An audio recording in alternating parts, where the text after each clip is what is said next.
خير في اتباع من سلف وكل شر في ابتداع. كن سلفيا على الجادة. الخامسة أن كون الشيء يحصل به منفعة دنيوية من كف شر أو جلب نفع لا يدل على أنه ليس من الشرك. نعم. This is very, very important. Please pay attention to this. Just because you may get something, a benefit from something in this world, or a protection in this world, it doesn't mean it's allowed. This is a principle that's very, very important. You can write it down in this phrase I'm about to mention, which the ulama have coined this phrase. They say, حصول النتيجة لا تدل أو لا يدل على صحة الطريقة. Very, very important. Because you are going to be able to decipher between many things that are right or wrong. Because people play the result game. حصول النتيجة, getting the results or the objective or the goal that you desired, it doesn't necessarily mean على صحة الطريقة, that the way you did it was right. The ends ماذا? Don't justify the means. صح? Because the ends justify the means. That's a Machiavellian principle. صح? And you would find ahzab, such as the Ikhwaani, the evil cult, who have ruined most of the lands of the Muslims with their revolution and their rebellion and constantly fighting over the chairs and leadership and what have you not. They've been existing for 100 years, not a single benefit did they bring to this ummah. In fact, due to them, many countries were ruined due to their revolutions and protesting and revolting ideologies. Ala kulli hal, they adopt this. How so? They say all of the sects come together, all of the sects. Even some of them, we have differences when it comes to Allah. Khilaf in the issues of al-ilahiyya, al-uluhiyya, when it comes to Allah, like the Shia. Or actions of worship, the act of worship, like the Sufi, especially the extreme from them. Because some of the Ahl al-Bid'ah are mukaffira, they're out of the fold of Islam, such as the Rafida.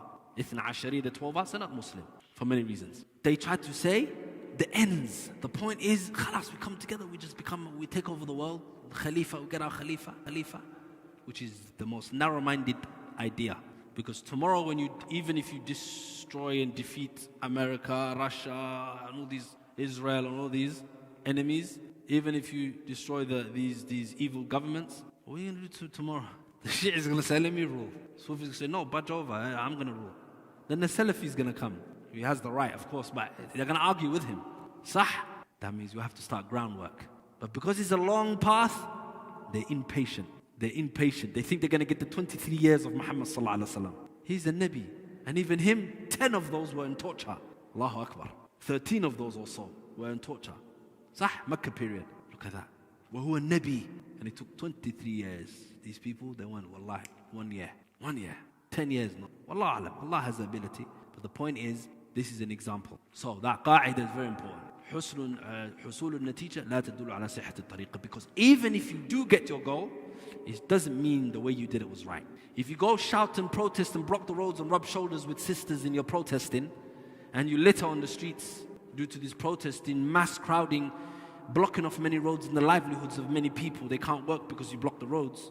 If you do that, and then they end up saying, the kafir that you're begging in Downing Street, he ends up saying, khalas, ceasefire, or khalas, we won't make these legislations in schools or stuff like this. Even if you get that, it doesn't mean rubbing shoulders with sisters and littering and blocking roads and shouting and screaming all day, which is not the actions of the Muslim.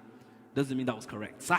That's how you know that this is how they make many things permissible. Because you may find the result to come. And wallahu a'lam, it's probably Allah's testing you. Just like Allah's testing the drug dealer when he starts to see the money. This is what we learn from this 5th point.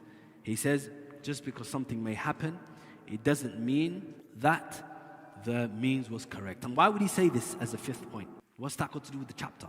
Think. The chapter is about seeking refuge. So you may get refuge. You may. Maybe Allah, but it's obviously Allah allowed it to happen. Allah allowed it to happen. You may get it. But it doesn't mean you didn't commit shirk. As for the Muslim, if he does the right way and then he gets the result, he can say the way and the result are both good.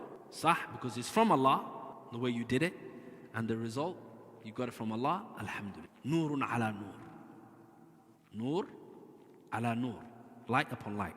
And with that, that is the 5th point, and the Shaykh ended there. Wallahu ta'ala alam. Subhanakallahumma bihamdik. Ashhadu an la ilaha illa anta astaghfiruka wa atubu ilayk. Assalamu alaikum wa rahmatullahi.